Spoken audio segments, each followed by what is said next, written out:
President Yee to introduce Principal Charles Wilson and his team. I don't know if you're going to bring folks up, but incredible work. They've focused on families and students, and it's a great opportunity to celebrate the great work. So they're here, and we're going to have PowerPoint. So, Mr. Wilson, thank you.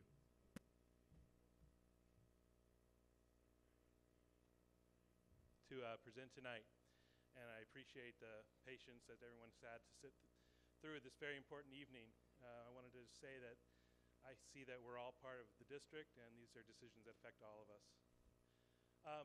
So I wanted to just set a little bit of the context of how we've made the growth at Korematsu over the last 5 years.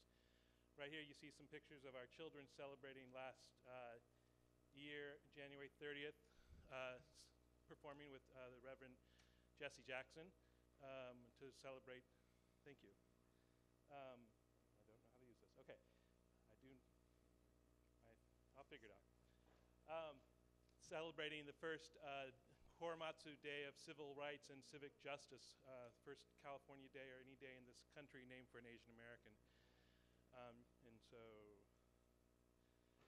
we were developed in 2005, 2006 as a small school with the community input. We had a design team in response to the fact that the Stonehurst campus was in its 5th or plus year of No Child Left Behind program improvement status. We opened in 2006, 2007.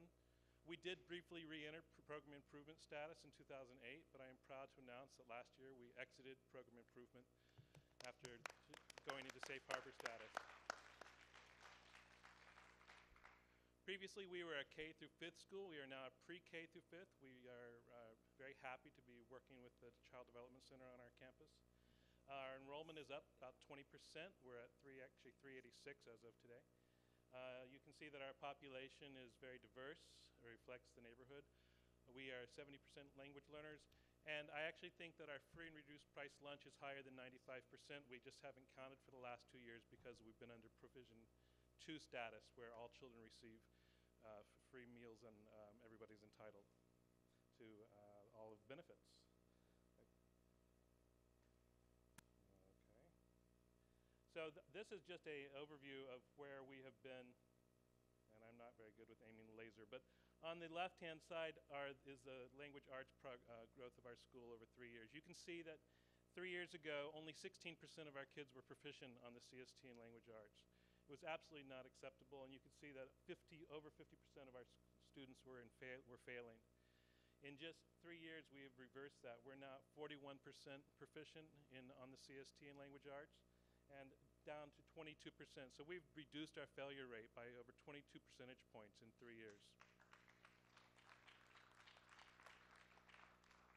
And in math, which is on the right side of the screen, the 3 bars, 3 years ago, we had made a gain in math. We were at 38%. We originally started when we were open. We were 15% proficient in math. That was 4 years ago, 5 years ago.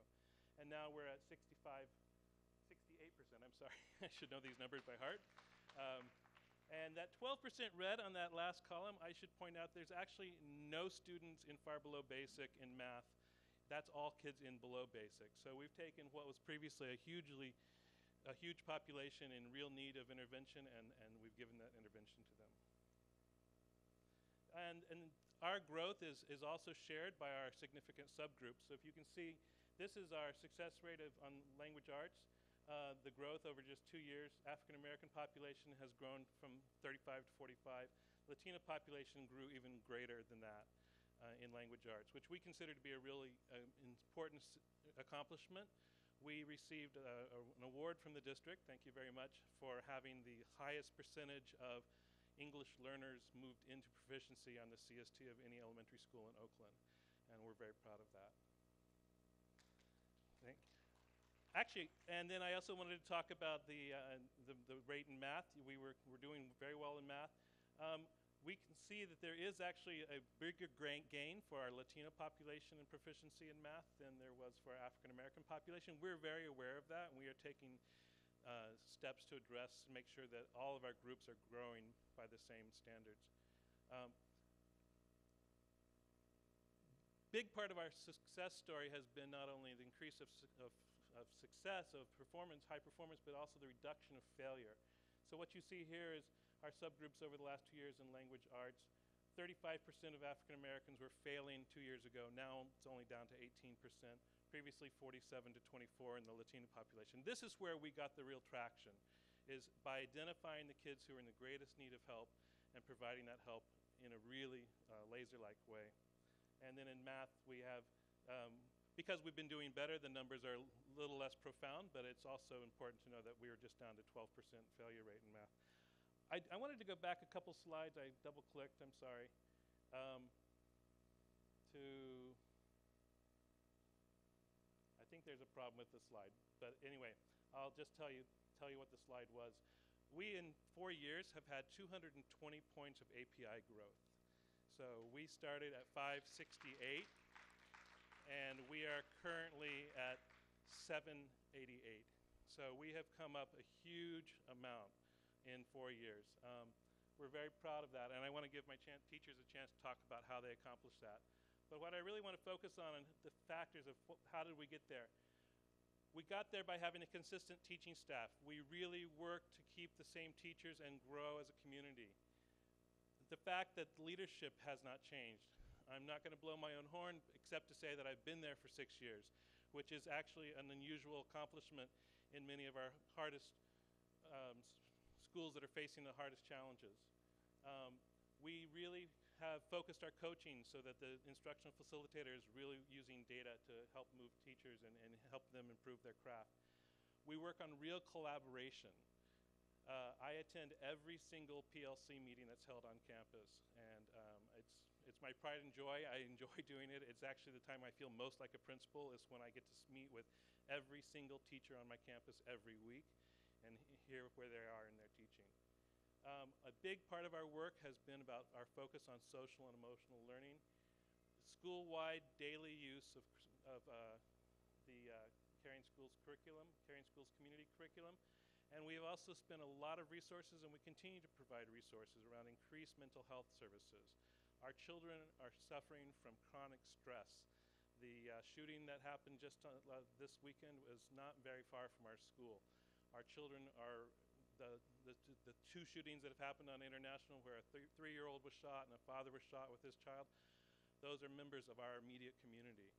Our children are under constant stress, and so they need, in order to be able to perform academically and grow academically, they need more than just reading and writing. They need the love and support that we can provide through these kinds of services. We have also developed an approach towards instruction we call the KDA direct instruction model. We've developed it at our site through doing professional reading. We implement it as a way to get ideas across. It's actually a way so that the teacher can speak less and so the students have more time to actually work together and collaborate. Differentiation and intervention. Some of you may know that I'm a big proponent of a computer software program called Fast Forward that has been very, very important at our school. That's just one piece of it. We also do a lot of small group and pull-out intervention, and as our resources come together this year, we're hoping to continue with a lot of those other programs. We also this year are starting what is for us a revolution is an RTI deployment. Every single child is going to move every day to a place where he or she can receive the instruction they need around a particular language arts goal. It's like moving in a small army a couple of times a day, and we're doing it with grace, and we're doing it with care, and we're really excited about the prospect that it holds for what we're doing. We're also really involved in making sure that our families know what's going on in the schools.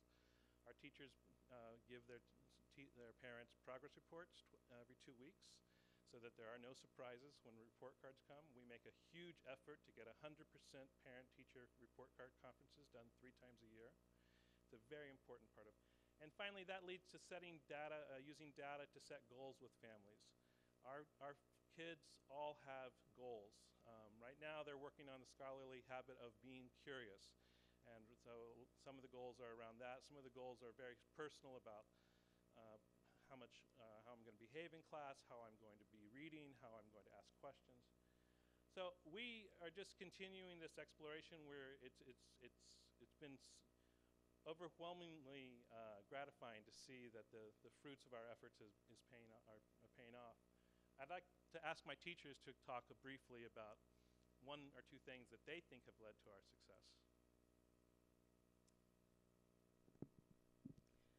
Hello, my name is Rosemary McAtee, and one of the things I've actually thought about what I was going to say for quite a while, but one of the things that I want to really focus on is that as a staff, we all held hands and we decided that together we were going to make a change, and we have spent long nights just working hard, deciding how we were going to make this type of growth. So it's been totally collaboration and designing our lessons to make sense across grade levels. Thank you.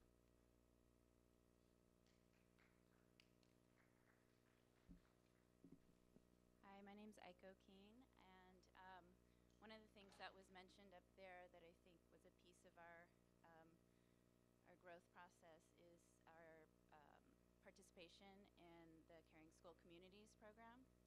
I feel like everyone on our staff is on board with that, and working to build our school culture. And in the process, I think it's making our school environment a nice, calm, positive place to be, and students want to be there. And I think that that's helping them grow as a whole person and want to come to school, and then being invested in their own success.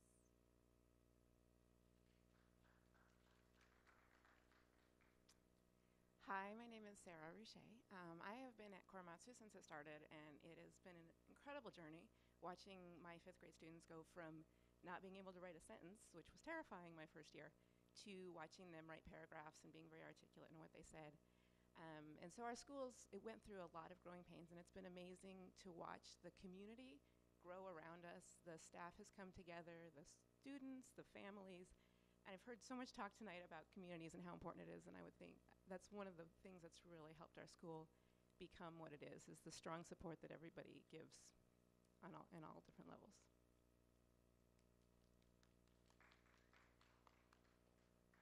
My name is Kelly Jacobs. I also have been a teacher at Korematsu since the beginning. I've also taught at 2 other schools in the Oakland Unified School District, and what I see, the difference in my time at Korematsu and the other 2 schools is consistent expectations for our children. They're expected to come in, they're expected to behave appropriately in class, and they meet those expectations when those expectations are put upon them. This is across all the teachers at our school, and we are consistent with our discipline and our management and just the educational goals that we give our children. And that's what I've noticed as a difference in the schools that I've taught. So I just want to say thank you very much to Superintendent Smith and to the Board of Education for giving us this opportunity to share our success. I invite you all to come down and visit our school. It's a joyous place. It's a scholarly place. And we are always looking at new ways to grow. So please come and join us whenever you have a chance. Thank you. Thank you very much, Principal Wilson. And I would